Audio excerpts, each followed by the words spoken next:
میری زندگی میں بہت سی مصیبتیں آئیں، لیکن اللہ نے مجھ کو ہر مصیبت کا سامنا کرنے کا حوصلہ دیا۔ اس لیے میں ہم وقت شکر ربی کرتی رہتی ہوں۔ میرے دادا ہیڈ ماسٹر تھے۔ وہ بہت دیندار آدمی تھے۔ ان کے 2 بیٹے تھے، ایک میرے والد اور دوسرے چچا منان۔ دونوں کی پرورش نہایت توجہ سے اسلامی اصولوں پر ہوئی۔ اسی وجہ سے آج میں فخر سے کہتی ہوں کہ ماں باپ نے ہمارے اندر حرام کا ایک لقمہ بھی جانے نہ دیا۔ بابا اور چاچو ساتھ رہتے تھے۔ گھر میں مشترکہ خاندانی نظام تھا۔ چچی کے یہاں شہزیب پیدا ہوا اور سال بعد میں عالم وجود میں آئی۔ دادی کہتی تھیں کہ اس وقت انہوں نے مجھے چاچی کی گود میں دے کر کہا تھا کہ یہ تمہاری بہو بنے گی، اور چاچی نے ہنس کر جواب دیا تھا کہ اماں جی یہ تو وقت بتائے گا، ابھی سے کہنا قبل از وقت ہوگا۔ چاچی اور امی کے درمیان بہنوں جیسا پیار تھا، تبھی گھر میں کسی قسم کی بدمزگی کا سوال پیدا نہ ہوتا تھا۔ ابو اور چاچو بھی ایک دوسرے کی بہت عزت کرتے تھے۔ یوں لوگ ہمارے گھرانے کے پیار و محبت کی مثالیں دیا کرتے تھے۔ اس کا یہ مطلب نہیں کہ ہم پر مشکل وقت نہ آئے تھے۔ چاچو بتاتے ہیں کہ ایک دفعہ ان کا شدید قسم کا روڈ ایکسیڈنٹ ہو گیا تو اس کا سارا خرچہ نہ صرف میرے بابا نے اٹھایا بلکہ ان کے بچوں کا بھی پورا خیال رکھتے تھے۔ غرض ہمارے گھرانے پر آئی ہر مصیبت کو میرے ابو اور چاچو مل کر برداشت کرتے تھے۔ میں اور شہزیب ایک ساتھ بڑے ہوئے۔ ہم بچپن سے ہی اچھے دوست تھے۔ عمر کے ساتھ ساتھ یہ دوستی پکی ہوتی گئی۔ ہم دونوں کی ایک جیسی عادات تھیں، مل کر کھانا، ایک سی چیزیں پسند کرنا۔ لیکن جب امی مجھے لڑکیوں والے فراق پہناتی تو میں لڑ پڑتی کہ آپ میرے لیے شہزیب جیسے کپڑے کیوں نہیں بناتی۔ ہم دونوں اپنے والدین کی پہلوٹی کی اولاد تھے، تبھی خوب عیش کیے۔ اپنے چھوٹے بہن بھائیوں پر رعب جماتے۔ وہ اور میں شرارتوں میں سب سے آگے تھے، لیکن ہماری بے ضرر شرارتیں ہوتیں۔ مثلاً لمبی گرم دوپہروں کو جب سب گھر والے سو جاتے، ہم چپکے سے کمروں سے باہر نکل جاتے۔ جانے کیوں ہم کو کمروں کی خنکی سے زیادہ دوپہر کی لو پسند تھی۔ ساتھ والے انکل کے گھر جامن کا درخت تھا۔ شہزیب درخت پر چڑھ جاتا اور جامن توڑ لاتا۔ ہم مل کر موج اڑاتے۔ ایک بار میری بیوقوفی کے باعث اس کا سر پھٹ گیا۔ حسب معمول وہ جامن کے درخت پر چڑھا تو پتہ نہیں کیسے میرے جی میں آئی کہ پتھر سے جامن توڑنا آسان ہے، سو میں نے زمین پر پڑا ہوا پتھر اٹھا کر شاخ پر دے مارا۔ نشانہ خطا ہو گیا اور پتھر شہزیب کے سر پر جا لگا۔ خون بہنے لگا۔ خون بہتے دیکھ کر کسی کو بلانے کے بجائے میں وہیں رونے بیٹھ گئی۔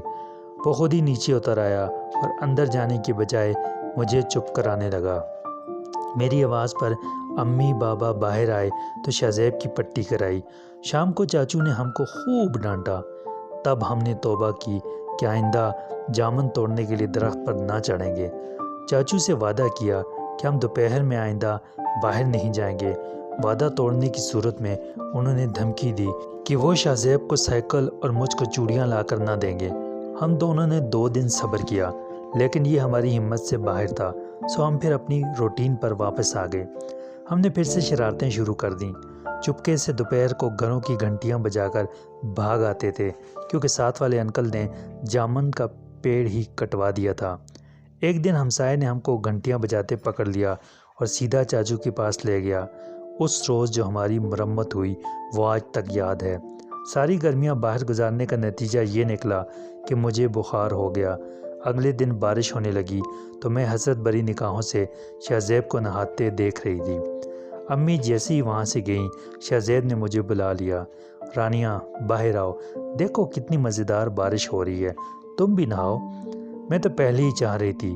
امی سے چھپتے چھپاتے ہم دونوں پچھلے صحن میں چلے گئے اور نہاتے رہے۔ گھنٹہ بعد امی کچن میں آئیں تو مجھے بستر پر نہ دیکھ کر پریشان ہو گئیں۔ انہیں پتہ چل گیا کہ میں باہر ہوں۔ ہمیں بارش میں نہاتے دیکھ کر ان کا پارا چڑھ گیا۔ بخار میں نہانے کی وجہ سے سردی نے پکڑا اور رات کو تیز بخار چڑھ گیا۔ تبھی ڈاکٹر نے کہا کہ اس کو نمونیا ہو گیا ہے۔ اس طرح شرارتیں کرتے ہوئے ہم نے سہانے بچپن کو پیچھے چھوڑ دیا۔ دوستی تو اب بھی تھی مگر بچپن والی نہیں بلکہ سنجیدہ دوستی تھی۔ ہمارے خاندان میں لڑکیوں کو پڑھنے کی اجازت نہ تھی، تبھی 8ویں کے بعد مجھے گھر بٹھا دیا گیا۔ تاہم مطالعہ کا شوق موجود تھا، لہٰذا شاہ زیب کے اصرار پر میں نے 10ویں کا پرائیویٹ امتحان دیا۔ شام کو آرام کرنے کے بعد وہ اکیڈمی چلا جاتا اور پھر واپس آ کر مجھے پڑھاتا۔ اسی دوران وہ مجھ کو اسکول کے واقعات بتاتا۔ شاہ زیب شروع سے ہی لائق تھا۔ ہم برآمدے میں سب کے سامنے بیٹھ کر پڑھتے تھے۔ ابو اور چاچو ہم کو انہماک سے پڑھتا دیکھ کر کہتے تھے کہ چلو تم دونوں کو فضول باتیں کرنے کے علاوہ پڑھنا بھی آتا ہے۔ اب بھی ہم ساتھ کھانا کھاتے اور اگر اس کو اکیڈمی سے آنے میں دیر ہو جاتی تو میں بھی نہ کھاتی۔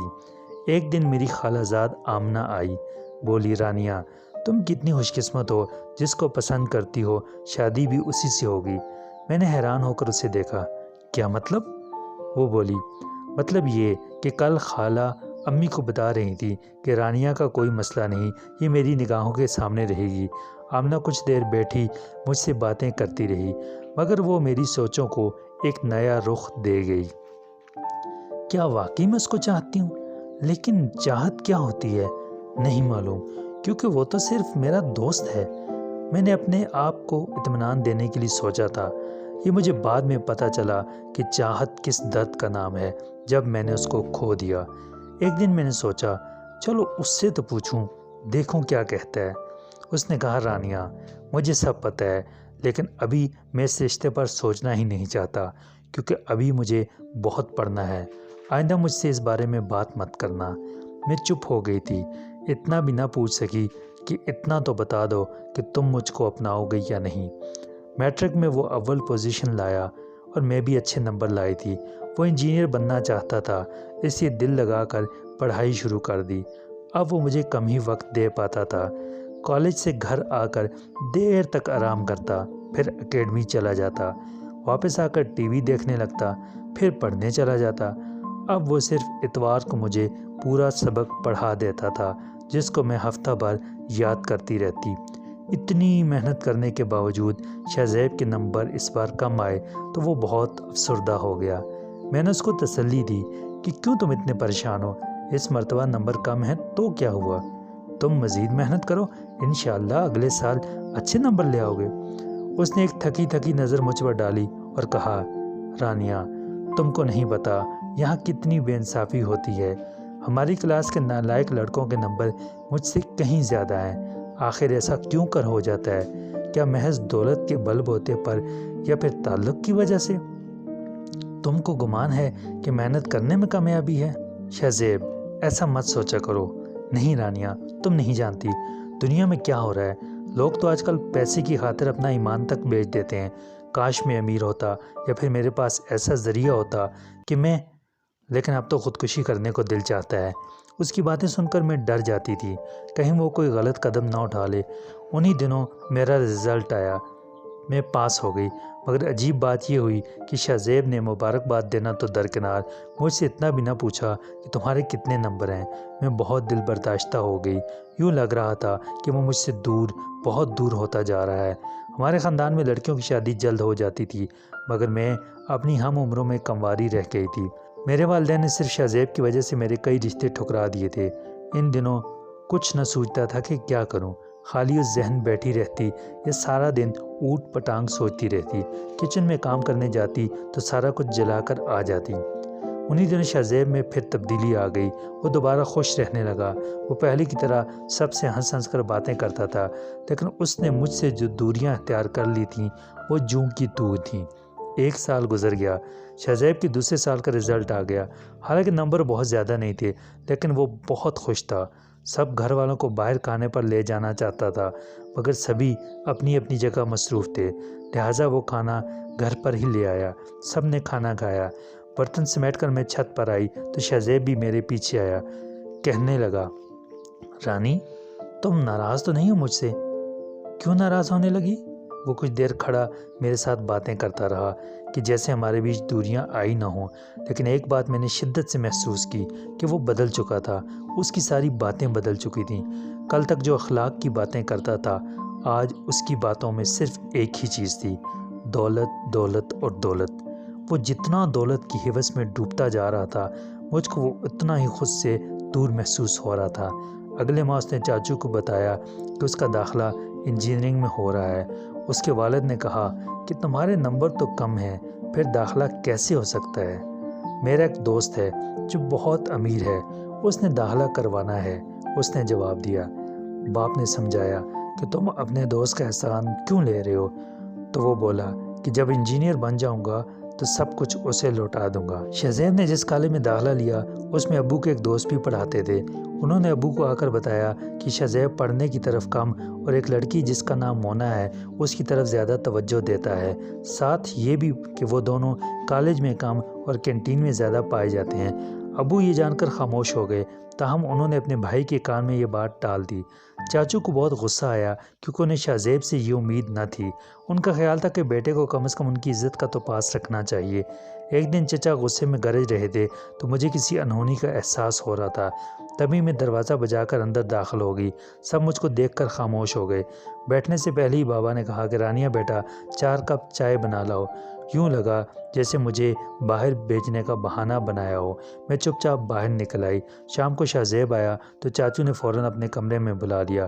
اس کو بالکل اندازہ نہ تھا کہ کس قسم کے سوالات کا سامنا کرنا پڑے گا۔ یہ مونا کون ہے؟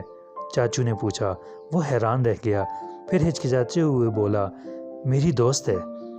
تمہاری دوستی بس کلاس تک ہونی چاہیے، وہ تمہارے ساتھ ہوٹلوں میں کیا کرنے جاتی ہے؟ کم از کم تم کو میری عزت کا خیال کرنا چاہیے۔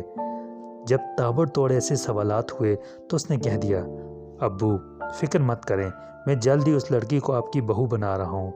بیٹے کے اس بے حجابانہ جواب پر باپ نے حیران پریشان ہو کر اس کو دیکھا، پھر چپ چاپ لیٹ گئے۔ شام کو شہزیب میری طرف آیا۔ اس نے کہا، رانیہ میں نے واقعی تمہارے ساتھ غلط کیا ہے، لیکن میں کیا کروں، مجھے مونا بہت پسند ہے۔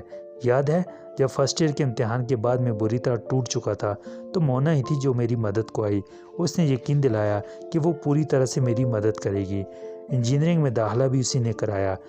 اب میں اس کے احسانوں تلے دب چکا ہوں۔ ان احسانات کو اتارنے کا ایک ہی راستہ ہے کہ میں اس سے شادی کر لوں۔ وہ کہتا جا رہا تھا، تبھی میں نے اس کی طرف سے منہ موڑ لیا۔ مجھے پتہ ہے کہ تم مجھے پسند کرتی ہو، لیکن رانیہ مجھے یقین ہے کہ تم اتنی اچھی لڑکی ہو کہ کوئی بھی لڑکا تم سے خوشی خوشی شادی کر لے گا۔